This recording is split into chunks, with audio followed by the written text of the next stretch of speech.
आज मैं श्रीपाल सिंह खिचड़, स्वामी Nityanand international academy दाता, मेरे दोनों साइड में जो बच्चे बैठे हैं वो इस विद्यालय के सेशन 2021-22 के कॉमर्स के विद्यार्थी हैं। स्वामी नित्यानंद इंटरनेशनल एकेडमी में 2022 में कॉमर्स में सिर्फ 22 बच्चे थे, उनमें से 8 बच्चों ने सीए फाउंडेशन क्लियर किया है। बहुत ही खुशी का मौका है। कल जब रिजल्ट आया मुझे सुन के बहुत खुशी हुई। ये बच्चे इधर मेरे पास में जो बच्चा बैठा है वैभव अजमेरा, इसने ये सिद्ध करके दिखा दिया कि काम करने से पहले मैं कितना जानता हूँ ये महत्वपूर्ण नहीं है, बल्कि काम शुरू करने के बाद में मैंने कितना सीखा ये महत्वपूर्ण है। इसने बहुत ही थोड़े से समय में ये कोर्स कंप्लीट किया है। वैभव, जब आपने पढ़ना शुरू किया उसके बाद में आपने कितने घंटे तक और किस लगन से आपने अध्ययन किया? सर, जो एक तो सर बता देते ना क्लास के अंदर, हाँ, वो अच्छे से सुनना। Very good. उस वक्त बताते थे तो वो पढ़ाई तो मैं 2 4 5 घंटे, बहुत बढ़िया। 5 घंटे 4 घंटे बस। पर मुझे लगता है जब आपने स्टार्ट किया, लेट किया, आपने फिर स्टार्ट किया, उसके बाद में आपने मेहनत बहुत अच्छे से की होगी, इसलिए इस मुकाम को आपने हासिल किया है। और ये बहुत बड़ा टारगेट है कि 22 बच्चों में से 8 बच्चों ने सीए फाउंडेशन क्लियर किया है। और एक बच्ची जो थी जावी मनसा का, उसने तो 12th की एग्जाम से पहले ही सीए फाउंडेशन क्लियर कर लिया था। आपके 2 बड़े भाई बहन पूर्ण रूप से सीए बन भी चुके हैं, उनसे भी आपको प्रेरणा मिलती होगी। इधर मेरे साइड में बेटा शुभम कुमावत और उसकी बहन कोमल कुमावत, इन दोनों भाई बहनों ने इसी साल 12th पास किया है और इन्होंने भी सीए फाउंडेशन 12th के जस्ट बाद में क्लियर किया है। और मैं आशा करता हूं कि आप जल्दी सीए भी बनेंगे। बेटा, आपकी मेहनत करने का आप कितने समय मेहनत करते थे और आपके स्कूल का माहौल आपको कैसा लगा? मेन चीज़ टीचर से मैं पढ़ाते क्लास में उस बात को ध्यान से सुनना और कंसिस्टेंटली अपनी स्टडी को रेगुलर रखना मेरी इम्पोर्टेंट है। जब भी हम स्टडी करें तो मेन बात ये रहती है कि हम जो भी पढ़ते हैं उसको कंटिन्यूसली पढ़ते रहे। ऐसा नहीं है कि हमने 2 दिन पढ़ाई की, तीसरे दिन छोड़ दी। और जब लगातार किसी काम पे मेहनत करेंगे तो ही हम उसको अचीव कर पाएंगे, ऐसा नहीं होगा। अगर हम करेंगे उसको कंटिन्यूसली तब जरूर उसको अचीव कर पाएंगे। Very good. कंटिन्यूटी जरूरी है आपका। शुभम का कहने का मतलब है कि कोई भी विद्यार्थी जब अपने काम में लगता है तो उसको कंटिन्यूटी जरूरी है। संडे, मंडे, होली, दीपावली सबको इक्वल मानते हुए मेहनत करें।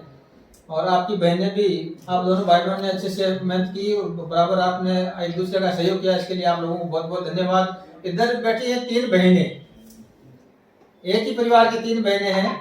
आपने तीनों बहनों ने एक साथ 12th पास किया और आपने तीनों बहनों ने एक साथ ही सीए फाउंडेशन क्लियर कर लिया। ऐसा क्या घोल के पिला गया था आपको?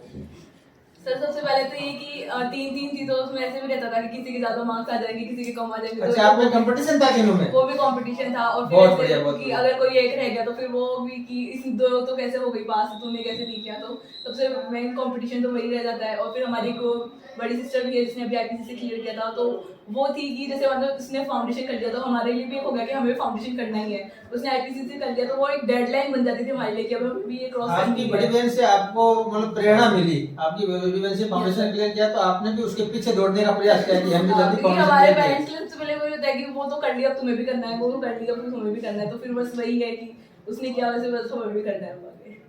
बहुत बढ़िया, बहुत बढ़िया। जो कोचिंग में पढ़ाते थे बस वो पढ़ते थे और थोड़ा बहुत की घर पे आके रिवाइज वगैरह करना रेगुलरली। और फिर हमारे कोचिंग में सिर्फ बोलते थे कि 15 डेज बाद रिवीजन का रखो कि जितना पढ़ाया उतना रिवाइज करो। ये जरूरी है। रिवीजन 15 डेज आफ्टर में जो पढ़ाया उसका रिवीजन करता रहे तो उसमें विस्मृति नहीं होती है। और दरअसल में देखो, विस्मृति का मूल कारण होता है कि आत्मविश्वास की कमी है। आत्मविश्वास की जिनकी कमी नहीं होती है वो कभी बुद्धि उसकी कमजोर नहीं हो सकती।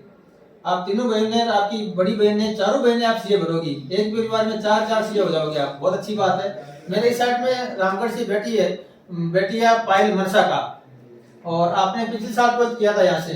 और आपके पास में जो आपकी बहन लीना बेटी है, आपने भी पिछले साल 12th किया था और आपने अभी इस साल सीए फाउंडेशन क्लियर किया है।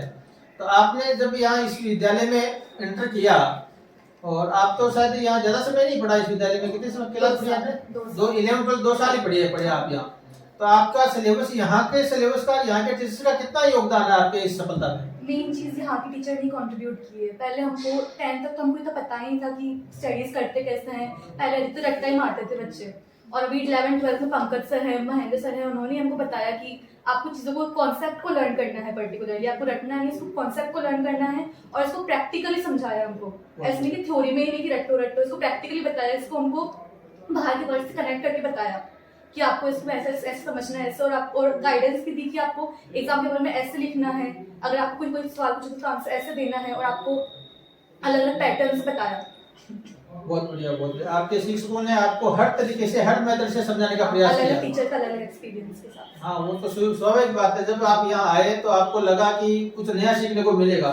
और लीना, आपने भी शायद यहाँ 11th में एडमिशन लिया? यस सर, मैंने यहाँ पे 2 साल किया। 2 साल अध्ययन किया आपने, और आपने कॉमर्स सब्जेक्ट चुना, तो आपका पहले से यही कहता है कि मुझे सीए बनना है? जी सर, ये तो पहले से ही तय था बिल्कुल। पहले से तय था। हाँ, पर यहाँ पे आप बहुत कुछ सीखने को मिला हमें। जैसे सीए के कोर्स का 70% पार्ट तो यहीं से सीखने को मिल गया। बहुत बढ़िया। बिल्कुल, वहाँ पे केवल एक आध सब्जेक्ट ऐसा हमको नया पढ़ना पड़ता है, बाकी यहाँ पे 70% सिलेबस तो हमारा स्कूल ने ही कवर करवा दिया। इसकी वजह से हम स्कूल के SNI के बहुत बड़े थैंकफुल हैं। लीना का कहना है कि स्कूलिंग शिक्षा का अपनी आगे की सफलता में बहुत बड़ा योगदान होता है। स्कूलिंग में जो पढ़ाया जाता है उसको अगर बच्चा ध्यान से पढ़ लेता है तो आगे का जो अपना टारगेट होता है उसको अचीव करने में बड़ी मुश्किल नहीं होती है। पर उस समय जरूरी है कि हम तन्मयता से, ईमानदारी से वर्क करें। आप लोगों के मैं सबके उज्जवल भविष्य की कामना करता हूं और आशा करता हूं कि आप पूर्ण रूप से फाइनल तौर पे एग्जाम पास करें और जल्दी सीए बने और समाज में सेवा का भाव रखते हुए कार्य करें। ये आप सबसे मेरी आशा है, और मैं आशा ही नहीं, विश्वास भी है कि आप मुझे इस आशा, आप मेरी इस आशा पे खरे भी उतरेंगे, क्योंकि आप सभी अच्छे परिवार के हैं, संस्कारी बच्चे हैं, मेहनती हैं और ईमानदारी से अपना वर्क करेंगे। बहुत बहुत धन्यवाद आप सबको। आप यूं ही इस विद्यालय से जुड़े रहें। आपके माता पिता को और आपके गुरुजनों को भी बहुत बहुत धन्यवाद जिन्होंने आपको अच्छी तैयारी करवाई। मैं आपके उज्जवल भविष्य की कामना करता हूं। आप यूं ही मिलते रहना। Thank you. Thank you sir.